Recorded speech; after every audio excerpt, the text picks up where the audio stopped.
வணக்கம். உரத்த சிந்தனை சங்கத்தின் சார்பில் எழுத்துக்கு மரியாதை நிகழ்ச்சி கடந்த 15/3/2026 ஞாயிறு அன்று சென்னையில் உள்ள இந்துஸ்தான் சேம்பரில் மிகச்சிறப்பாக நடைபெற்றது.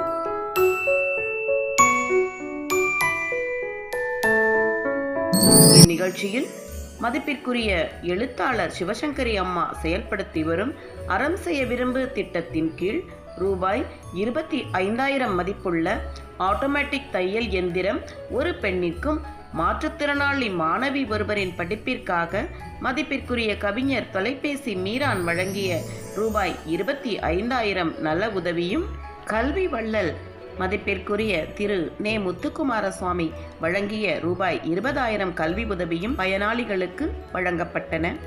பலரும் இந்நிகழ்ச்சியின் மூலம் பயன் பெற்று வருகிறார்கள்.